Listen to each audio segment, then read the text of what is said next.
జమిలీ ఎన్నికలపైన కూడా నిన్న సీతారాం ఏచూరి సంబంధించినటువంటి ఆయన పుస్తక ఆవిష్కరణ సంబంధించినటువంటి దాంట్లో నిన్న పాల్గొనడం జరిగింది ముఖ్యమంత్రి రేవంత్ రెడ్డి.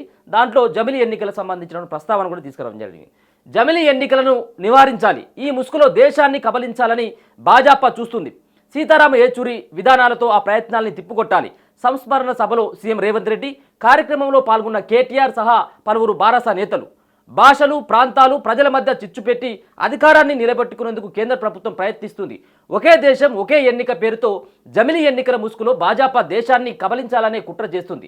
సీతారాం ఏచూరి విధానాలతో ఈ ప్రయత్నాల్ని నివారించాలి అని ముఖ్యమంత్రి రేవంత్ రెడ్డి పిలుపునిచ్చారు. దేశ ఐక్యతను దెబ్బతీసేందుకు భాజపా చేస్తున్న ప్రయత్నాలకు వ్యతిరేకంగా పోరాడదామని అన్నారు.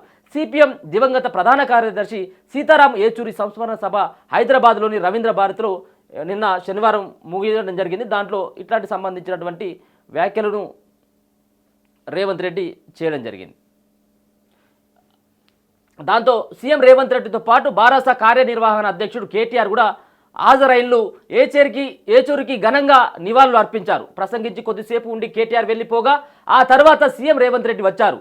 ఏచూరి రచించిన వర్తమాన రాజకీయాల్లో కులము వర్గము పుస్తకాన్ని సీఎం ఆవిష్కరించారు. ఈ సందర్భంగా ముఖ్యమంత్రి మాట్లాడుతూ దేశంలో తమ ఆధిపత్యాన్ని నిలబెట్టుకునేందుకు జమిలీ ఎన్నికల పేరుతో కేంద్రం చేస్తున్న ప్రయత్నాల క్రమంలో ఏచూరి లేకపోవడం తీరని నష్టమని వ్యాఖ్యానించారు. రాష్ట్రాల హక్కుల్ని కాపాడుకోవాల్సిన అవసరం ఉందని, భాజపా చేస్తున్న ప్రయత్నాల్ని తిప్పుకొట్టాలని అభిప్రాయపడ్డారు. భాజపా ఆ పార్టీకి అనుకూలంగా ఉండే శక్తుల్ని నివారించేందుకు కాంగ్రెస్ వామపక్షాలు కలిసి పనిచేసేలా నిర్ణయాలు తీసుకోవడంలో ఏచూరి కీలక భూమిక పోషించారు. భూతద్దం పెట్టి వెతికినా ఆయన వంటి వారు కనిపించడం చాలా కష్టం. రాహుల్ గాంధీతో ఆయనకు చాలా మంచి సంబంధాలున్నాయి. పేదల పక్షాన గలం విప్పిన ఆయన లేకపోవడం తీరని లోటు. నేను పిసిసి అధ్యక్షుడిని అయ్యాక ఆయనతో 2 సార్లు మాట్లాడా. ఆయనతో మాట్లాడితే కేంద్ర మాజీ మంత్రి జైపాల్ రెడ్డితో మాట్లాడినట్టు అనిపించేది. నమ్మిన సిద్ధాంతం కోసం ఆఖరి శ్వాస వరకు నిలబడ్డారు అని గుర్తుకు చేసుకున్నారు. జాతీయ రాజకీయాల్లో తెలుగువారి సంఖ్య క్రమేణా తగ్గుతుందని, దిక్సూచిగా ఉండాల్సిన సమయంలో ఏచూరి లేకపోవడం బాధాకరమని చెప్పేసి మరి నిన్న రేవంత్ రెడ్డి మాట్లాడడం జరిగింది. రేవంత్ రెడ్డితో పాటు నిన్న కేటీఆర్ కూడా ఒకే సభ వేదిక అని చెప్పేసి ఒకే వేదిక పైన వీళ్ళిద్దరు కూడా రావడం జరిగింది. కానీ టైమింగ్స్ వేరు. ఈయన ఏదైతే ఫస్ట్ కేటీఆర్ వచ్చి మాట్లాడి వెళ్ళిపోయిన తర్వాత నెక్స్ట్ ముఖ్యమంత్రి రేవంత్ రెడ్డి వచ్చి దానికి సంబంధించినటువంటి కొన్ని మాటలు మాట్లాడడం జరిగింది. ఏచూరితో ఉన్నటువంటి అనుబంధాన్ని గుర్తు చేసుకోవడం జరిగింది. ముఖ్యంగా జమిలీ ఎన్నికలకు సంబంధించినటువంటి దాంట్లో ఒక కుట్రపూరితమైనటువంటి వ్యవహారం నడుస్తూ ఉంది అని చెప్పేసి రేవంత్ రెడ్డి చేస్తున్నటువంటి వ్యాఖ్య. ఏదైతే జమిలీ ఎన్నికలు అంటే ఒకేసారి ఒకే ఎన్నిక, ఒకే దేశం ఒకే ఎన్నిక అన్నటువంటి విధానానికి కేంద్ర ప్రభుత్వం కసరత్తులు చేస్తూ ఉన్నటువంటి సందర్భం కూడా చూసుకోవచ్చు. ఎందుకంటే దీని ద్వారా ఒకే సంబంధించినటువంటి ఎన్నికను తీసుకురావడం వల్ల పరిపాలనకి సౌలభ్యంగా ఉంటుంది. రెండోది అక్కడ ఏదైతే ఎన్నికల కోడ్లు ఈ కోడ్ ఆ కోడ్ అని చెప్పేసి ఏదైతే కొన్ని పనులకు ఆటంకం కలిగేటువంటి అవకాశం ఉంటుంది.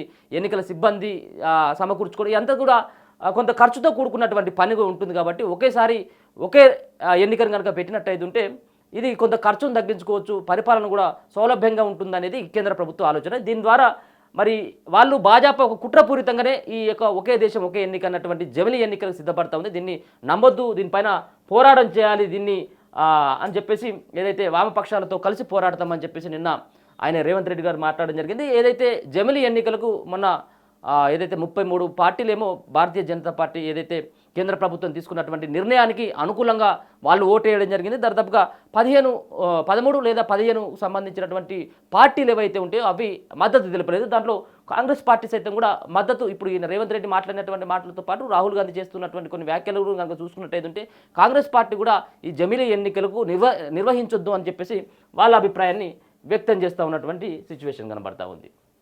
అది నిన్న ఏచూరి సంబంధించినటువంటి పుస్తకావిష్కరణలో మాట్లాడినటువంటి అంశం.